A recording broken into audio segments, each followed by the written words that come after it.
അവൾ അങ്ങനെ പറഞ്ഞു, ഇവിടെ ആ സാധു പറഞ്ഞിട്ട് പോലും ഉണ്ടാവില്ല. എന്നാ ഇവള് പറഞ്ഞതേ വിശ്വസിക്കുള്ളൂ ആൾക്കാർ. എന്താ ഇവൾക്ക് നാവിന് കുറച്ച് ഉഷാറുണ്ട്. നുണ പറഞ്ഞിട്ട് കാര്യം സാധിപ്പിച്ചു കൊടുക്കുക. നമ്മുടെ കോടതി വരാന്തകളിൽ നടക്കുന്ന പ്രശ്നമാണ്. അഡ്വക്കേറ്റുമാരുടെ ജോലിയെ കുറിച്ചല്ലേ അഷ്റഫുൽ ഖൽഖി പറയുന്നത്. തഖ്വീനുൽ അമീനി, കേസ് ജയിക്കാൻ വേണ്ടി ഇല്ലാത്ത രേഖകൾ ഉണ്ടാക്കുകയും ജഡ്ജിക്ക് മുമ്പിൽ സമർത്ഥമായി പച്ച നുണ അവതരിപ്പിക്കുകയും ചെയ്ത് ലക്ഷങ്ങൾ വാരിക്കോരി കൊടുത്താൽ ഏത് കേസും ജയിപ്പിച്ചു തരാം എന്ന് പറയുന്ന വക്കീലുമാർ. എന്തായതിനർത്ഥം? നിങ്ങളുടെ പക്ഷത്ത് ന്യായമാകട്ടെ അന്യായമാകട്ടെ ജയിപ്പിക്കൽ നമ്മൾ ഏറ്റു. തഖ്വീനുൽ അമീനി വഅ്തിമാനുൽ ഖായിനി, പച്ച നുണ പറയുന്ന മനുഷ്യന്മാരെ കോടതികളും മനുഷ്യരും പത്രക്കാരും വിശ്വസിക്കുകയും തോന്നിവാസങ്ങളൊക്കെ ചെയ്തിട്ട് ഒരു പത്രസമ്മേളനം വിളിച്ച് പത്രക്കാർക്ക് ഗിഫ്റ്റ് കൊടുത്താൽ, ഇഷ്ടം പോലെ കാശും കൊടുത്താൽ മീഡിയകൾ അത് വിളിച്ചു പറയും. നമ്മൾ വിചാരിക്കുന്നു ഇങ്ങനെയാണോ? നേരെ ഓപ്പോസിറ്റാ നടന്നത്. മീഡിയകളിലൂടെ നുണകൾ പ്രചരിപ്പിക്കുന്ന കാലമാണ്. മനുഷ്യരത് വിശ്വസിക്കുന്നു. അപ്പൊ അങ്ങനെയാണ്. ഖുർആനിന്റെ ഹദീസിലുണ്ടോ എന്നല്ല ചോദിക്കുക, വാട്സപ്പിലുണ്ടല്ലോ. ഒരു ന്യൂസ് ഉണ്ടല്ലോ, വാട്സപ്പിൽ വന്നല്ലോ. എന്ത് ഈ വാട്സപ്പ്, എന്ത് ന്യൂസ്? ആരാ ഈ ന്യൂസൊക്കെ വായിച്ചു വിടുന്ന ആൾക്കാര്? അവരെ വിളിച്ച് നല്ല 5 സ്റ്റാർ ഹോട്ടലിൽ കൊണ്ടുപോയി ഇഷ്ടം പോലെ വയറ് നിറച്ച് ലഞ്ചും ചോറും ഭക്ഷണം കൊടുത്ത് ഒരു ഗിഫ്റ്റും കുറച്ച് പൈസയും കീശിട്ട് കൊടുത്താൽ നിങ്ങൾ പറഞ്ഞത് അവര് എന്ത് ചെയ്യുള്ളൂ? ടെലികാസ്റ്റ് ചെയ്യുള്ളൂ. പൈസക്കാർക്ക് എന്തോ നടക്കും. കോടതി വരാന്തകളിൽ ബാരിസ്റ്റർമാരായി അഡ്വക്കേറ്റ് ജോലി ചെയ്യുന്ന ആളുകൾ ന്യായവും അന്യായവും നോക്കുന്നതിന് പകരം ഒരു അന്യായത്തെ ന്യായമായി സമർത്ഥിക്കാൻ വകയുണ്ടോ എന്ന് നോക്കുകയും അങ്ങനെ തെറ്റുകളെ, നുണകളെ സത്യമായി അവതരിപ്പിക്കുകയും വിശ്വസിപ്പിക്കുകയും സത്യമാണെന്ന് ധരിപ്പിക്കുകയും ചെയ്യുന്ന ഒരുപാട് സംഭവങ്ങൾ നടക്കുന്ന കാലം അന്ത്യനാളിന്റെ അടയാളമെന്ന് പരിശുദ്ധ റസൂലുള്ളാഹി സ്വല്ലല്ലാഹു അലൈഹി വസല്ലം. അന്ന് നീ അഡ്വക്കേറ്റ്മാരുടെ ജോലിയൊന്നും ഇല്ലല്ലോ, ബാരിസ്റ്റർ ജോലിയൊന്നും ഇല്ലല്ലോ. അന്ന് ഈ മീഡിയകളുണ്ടോ? പത്രസമ്മേളനം വിളിക്കലുണ്ടോ? നുണ പറഞ്ഞിട്ട് നുണ പറയാ, പച്ച നുണ പറയാ, മനുഷ്യന്മാർ വിശ്വസിക്കുകയും ചെയ്യാം. ഈ ഹദീസിനെ കുറിച്ച് ആധുനിക ഉലമാ പറയുന്ന ഒരു വിചിത്രമായൊരു വ്യാഖ്യാനമുണ്ട്, അത്ഭുതമുള്ള ഒരു വ്യാഖ്യാനമുണ്ട്. നുണ പറയുന്നവരെ വിശ്വസിക്കുക, സത്യം പറയുന്നവരെ വിശ്വസിക്കാതിരിക്കുക. എന്താണെന്നറിയോ? നമ്മുടെ അഭിനയക്കാർ, സീരിയലുകളിലും സിനിമയിലും അഭിനയിക്കുന്ന ആക്ടേഴ്സ് ആൻഡ് ആക്ട്രസസ്, അഭിനയിക്കുന്ന പുരുഷന്മാരും സ്ത്രീകളും. ചില സിനിമകൾ നമ്മുടെ സമൂഹം അപ്പടി അങ്ങ് വിശ്വസിക്കും. പടച്ചോനെ, ഓള് മരിച്ചോ, ഇനിയിപ്പോൾ ഓൾക്ക് എന്താ നാളെ സംഭവിക്കുക? പടച്ചോനെ, ഓളെ പുതിയാപ്പിളോളെ ഒഴിവാക്കോ ഇല്ലേ? സീരിയലിന്റെ ഫുൾ സ്റ്റോപ്പുകൾ. പടച്ച റബ്ബേ, ആ അമ്മായിമ്മ അവളെ വെട്ടിക്കൊല്ലോ ഇല്ലേ? സീരിയലുകാർ ഫുൾ സ്റ്റോപ്പ്. ഇത് വിശ്വസിക്കുക മാത്രമല്ല, അള്ളാഹുവിന്റെ കലാമോ ഖബറിനെ കുറിച്ചോ പരലോകത്തെ കുറിച്ചോ നരകത്തെ കുറിച്ചോ പറഞ്ഞിട്ട് ഇളകാത്ത ഖൽബിന്റെ ഉള്ളിൽ നിന്ന് സീരിയലുകാരന്റെ അവസാനത്തെ സമാപ്തം കാണുമ്പോൾ കണ്ണിന്ന് കണ്ണുനീര് വരുന്ന ഉമ്മമാരെ, സഹോദരിമാരെ, ഒരു സിനിമയുടെ സമാപ്തം കാണുമ്പോ, ഒരു കഥയുടെ കൾമിനേഷൻ എത്തിക്കുമ്പോ, ഏതെങ്കിലും ഒരു നോവലിന്റെ അവസാനത്തിലേക്ക് എത്തുമ്പോൾ അത് സത്യമാണെന്ന് വിശ്വസിച്ചുകൊണ്ട് നിങ്ങൾ കരയുന്നത്, നിങ്ങളുടെ സെന്റിമെന്റുകൾ പുറത്തു വരുന്നത് ഇഹ്തിമാലുൽ കാദിബി തഖ്വീനുൽ അമീനി വഇഹ്തിമാലുൽ ഖായിനി, പച്ച നുണ പറയുന്ന ആളുകളെ നിങ്ങൾ വിശ്വസിക്കുന്നതും നല്ല സത്യം പറയുന്ന ആളുകൾ, പണ്ഡിതന്മാർ, അലിമീങ്ങൾ, അല്ലാഹുവിന്റെ കിതാബ്, പരിശുദ്ധ ഹദീസുകൾ, അതൊന്നും സംഭവിക്കാൻ പോകുന്നില്ല. ഹക്കുകൾ, സത്യങ്ങളൊക്കെ മിഥ്യയാണെന്ന് പറയുകയും മിഥ്യവും ഇമാജിനേഷനും മനുഷ്യന്റെ സങ്കല്പങ്ങളും സത്യം പോലെ വിശ്വസിക്കപ്പെടുകയും ചെയ്യുന്ന കാലം. അങ്ങനെയാണെങ്കിൽ നമ്മുടെ നാട്ടിലെ സിനിമകളെ കുറിച്ചായിരിക്കും ഈ പറയുന്നത്. ഇഹ്തിമാനുൽ ഖായിൻ വതഖ്വീനുൽ അമീൻ. ഇനി റസൂലുള്ളാഹി സ്വല്ലല്ലാഹു അലൈഹി വസല്ലം തങ്ങൾ പറയുന്നത് ളുഹൂറു മൗത്തിൽ ഫുജ്അത്തി ഫിന്നാസ്, മനുഷ്യര് പെട്ടെന്ന് മരിച്ചു പോകുന്ന ഹാർട്ട് അറ്റാക്കുകൾ പോലെയുള്ള പെട്ടെന്നുള്ള മരണങ്ങൾ സംഭവിക്കുന്നത്. റസൂലുള്ളാഹി തങ്ങളുടെ കാലത്ത് ഈ അറ്റാക്ക് മരണങ്ങളില്ല, പെട്ടെന്നുള്ള മരണം ഇല്ല. ഹദീസുകളിൽ ഒന്നും കാണാൻ കഴിയുന്നില്ല.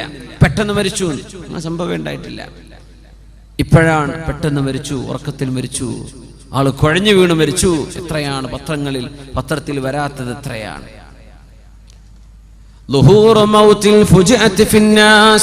പെട്ടെന്നുള്ള മരണങ്ങൾ ഉണ്ടാകുന്നത്. റസൂലുള്ളാഹി സ്വല്ലല്ലാഹു അലൈഹി വസല്ലം തങ്ങൾ പറയുമായിരുന്നു, അള്ളാഹുവിനെ വഴിപ്പെട്ട് ജീവിക്കുന്ന ഒരു മുഅ്മിനായ മനുഷ്യനെ സംബന്ധിച്ചിടത്തോളം പെട്ടെന്നുള്ള മരണം അവർക്ക് ഖൈറാണ്.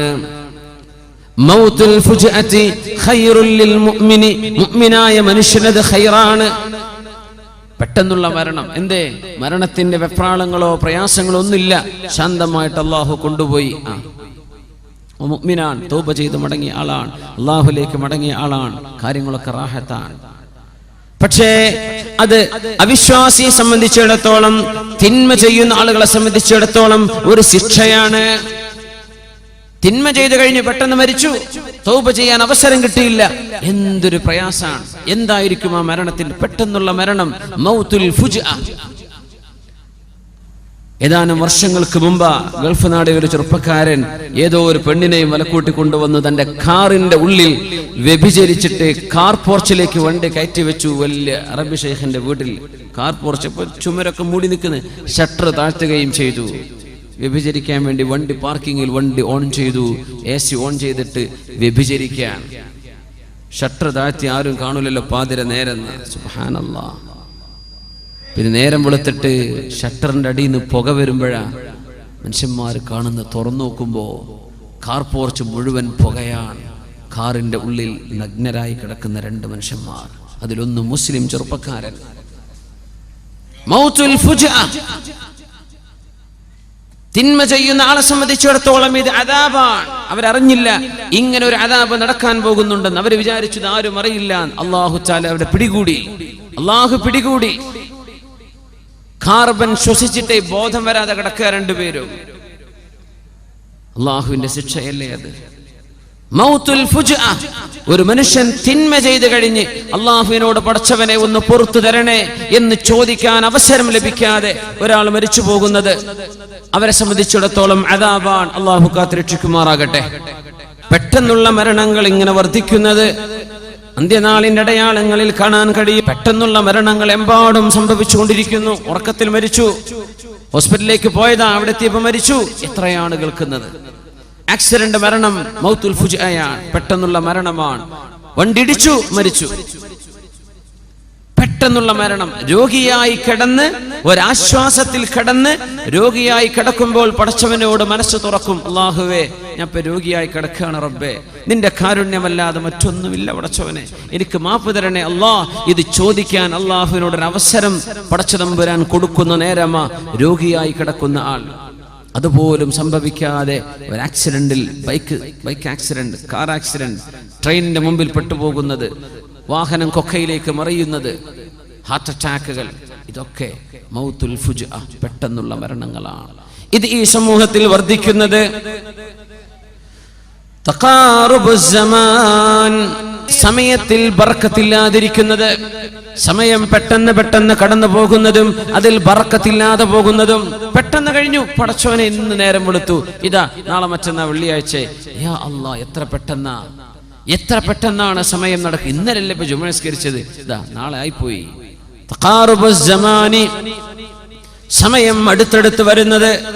ഇതിന് ഉലമാ കൊടുക്കുന്ന വ്യാഖ്യാനം, മനുഷ്യന് വളരെ ദൈർഘ്യമുള്ള പ്രദേശങ്ങൾ വളരെ പെട്ടെന്ന് സഞ്ചരിക്കാനുള്ള സമയം കുറച്ചു മാത്രം എടുത്ത് സഞ്ചരിക്കാനുള്ള സംവിധാനങ്ങൾ, യാത്രാ സംവിധാനങ്ങൾ അല്ലാഹു ഒരുക്കി തരുന്നത് തഖാറുബുസ് സമാനി, കാലം അടുത്തു വരുന്ന ലക്ഷണത്തിന്റെ ഭാഗമാണ്. പെട്ടെന്നുള്ള ഹൈസ്പീഡ് വാഹനങ്ങൾ, വിമാനങ്ങൾ, സൂപ്പർസോണിക് ഫ്ലൈറ്റുകൾ, സ്പേസ് വാഹനങ്ങൾ, എല്ലാം ഹെലികോപ്റ്ററുകൾ, വിമാനങ്ങളൊക്കെ അങ്ങനെയല്ലേ. തഖാറുബുസ് സമാൻ, മനുഷ്യന് ഒരുപാട് സമയമെടുത്തിരുന്ന യാത്രകൾ വളരെ പെട്ടെന്ന് ചെയ്തു തീർക്കാൻ പറ്റുന്ന സംവിധാനം അല്ലാഹു ഉണ്ടാക്കി തരുന്നത്. സമയത്തെ അടുത്തു കൊണ്ടുവരികയാണ്. തഖാറുബുൽ അസ്മാൻ. റസൂലുള്ളാഹി സ്വല്ലല്ലാഹു അലൈഹി വസല്ലമ തങ്ങൾ അതോടൊപ്പം ചേർത്തു പറഞ്ഞിട്ടുണ്ട്, തഖാറുബുൽ അസ്വാഖ്, അങ്ങാടികൾ അടുത്തു വരുന്നത്, സൂക്കുകൾ അടുത്തു വരിക. എവിടെ ചെന്നാലും ഷോപ്പിംഗ് മാളുകൾ, എവിടെ ചെന്നാലും ഷോപ്പുകൾ, എവിടെ ചെന്നാലും മാർക്കറ്റുകൾ. തഖാറുബ്, അത് അടുത്തേക്ക് വരിക. ആധുനിക രീതിയിൽ നോക്കിയാൽ നമ്മുടെ ഇന്റർനെറ്റ് ഷോപ്പുകൾ, തഖാറുബുൽ അസ്വാഖ്, അങ്ങാടികൾ അടുത്ത് വരിക. 3 ലക്ഷത്തോളം പ്രോഡക്റ്റുകളുള്ള ഇന്റർനെറ്റ് ഷോപ്പുകളുണ്ട്. നെറ്റിൽ നമുക്ക് sook.com ഫോർ എക്സാമ്പിൾ, ഉദാഹരണം പറയാം. ആമസോൺ, പുസ്തകങ്ങൾ വാങ്ങിക്കാൻ പറ്റുന്ന ഓൺലൈൻ ഷോപ്പുകൾ, എത്രയോ ഷോപ്പുകൾ ഓൺലൈൻ. നമ്മുടെ നാട്ടിലെ പച്ചക്കറി സാധനം എന്തോ അവരൊക്കെ എന്തോ ഉണ്ടാക്കിയിട്ട് ഓൺലൈനായിട്ട് വിറ്റു. ആളുകളുടെ ഡിമാൻഡ് കൊണ്ട് ആൾക്ക് കൊടുക്കാൻ തികഞ്ഞില്ല. ഓൺലൈൻ ഷോപ്പുകളാണ്. തഖാറുബുൽ അസ്വാഖ്, അങ്ങാടികൾ നിങ്ങളുടെ സ്ക്രീനിന്റെ മുമ്പിലേക്ക് വരുന്ന കാലം. www.soandso.com നിങ്ങളുടെ ഷോപ്പായി. ഇങ്ങനെ ലക്ഷക്കണക്കിന് ഷോപ്പുകൾ ഇന്റർനെറ്റിൽ കിടക്കുകയാണ്. നെറ്റുകൾ നിങ്ങളുടെ മൊബൈൽ ഫോണുകളിലുണ്ട്, നിങ്ങളുടെ ഡെസ്ക്ടോപ്പുകളിലുണ്ട്, നിങ്ങളുടെ ലാപ്ടോപ്പുകളിലുണ്ട്. തഖാറുബുൽ അസ്വാഖ്, അങ്ങാടികൾ അടുത്തേക്ക് വരിക. തഖാറബ, നിങ്ങൾ അങ്ങോട്ടും അവ ഇങ്ങോട്ടും അടുക്കുക. അപ്പോഴാണ് തഖാറുബ് എന്ന് പറയാം. അങ്ങോട്ടും ഇങ്ങോട്ടും. തഖാചല എന്ന് പറഞ്ഞാൽ അങ്ങും ഇങ്ങും യുദ്ധം ചെയ്യുക എന്നാണ്. ഇത് നിങ്ങൾ അങ്ങോട്ടടുത്തു, അവർ നിങ്ങളിലേക്ക് അടുത്തു വന്നു. അതാണ് തഖാറുബുൽ അസ്വാഖ്, അങ്ങാടികൾ അടുത്തേക്ക് വരുന്നത്. നിങ്ങൾ അങ്ങോട്ടും അവ നിങ്ങളിലേക്കും അടുത്തു വന്നു. ഇന്റർനെറ്റ് ഷോപ്പുകളെ സംബന്ധിച്ചായിരിക്കണം ഈ പ്രയോഗം. വേറെയും അർത്ഥങ്ങളാവാം. അങ്ങാടികൾ അടുത്ത് വരുന്നത്, ഓരോ കവലകളിലും ഷോപ്പിംഗ് മാളുകൾ വരുന്നത്, ഷോപ്പിംഗ് സെന്ററുകൾ വരുന്നത്, ഷോപ്പുകൾ വരുന്നത് അന്ത്യനാളിന്റെ അടയാളത്തിലുണ്ടെന്ന് പരിശുദ്ധ റസൂലുള്ളാഹി സ്വല്ലല്ലാഹു അലൈഹി വസല്ലം 1400 കൊല്ലം മുമ്പ് അതൊക്കെ പറയുന്നത് റസൂലുള്ളാഹി സ്വല്ലല്ലാഹു അലൈഹി വസല്ലം. തഖാറുബുൽ അസ്വാഖ്, തഖാറുബുൽ അസ്മാൻ, വിദൂര പ്രദേശങ്ങളിലേക്ക് വളരെ എളുപ്പത്തിൽ സഞ്ചരിക്കാൻ കഴിയുന്ന രീതിയിൽ യാത്രാ സംവിധാനങ്ങൾ അല്ലാഹു ഒരുക്കി തരുന്നതും, നിങ്ങളുടെ വീടിന്റെ ഉള്ളിലേക്ക് അങ്ങാടികൾ ഇങ്ങോട്ട് കടന്നു വരുന്നതും, ഓൺലൈൻ ഷോപ്പ് ചെയ്യാൻ പറ്റുന്നത്, ഓൺലൈൻ പർച്ചേസുകൾ, ക്രെഡിറ്റ് കാർഡ് കൊണ്ട് നിങ്ങൾക്ക് പേയ്മെന്റ് നടത്താൻ പറ്റുന്നത്, വീട്ടുമുറ്റത്തേക്ക് സാധനം ഡെലിവറി ചെയ്യപ്പെടുന്നു. ഈ രീതിയിൽ തഖാറുബുൽ അസ്വാഖ്, അങ്ങാടികൾ ഒന്ന് മറ്റൊന്നിലേക്ക് അടുത്തു വരുന്നത്, നിങ്ങൾ അങ്ങോട്ടും അവ നിങ്ങളിലേക്കും അടുത്തു വരുന്നത് അന്ത്യനാളിന്റെ അടയാളങ്ങളിലുണ്ടെന്ന് പരിശുദ്ധ റസൂലുള്ളാഹി സ്വല്ലല്ലാഹു അലൈഹി വസല്ലം.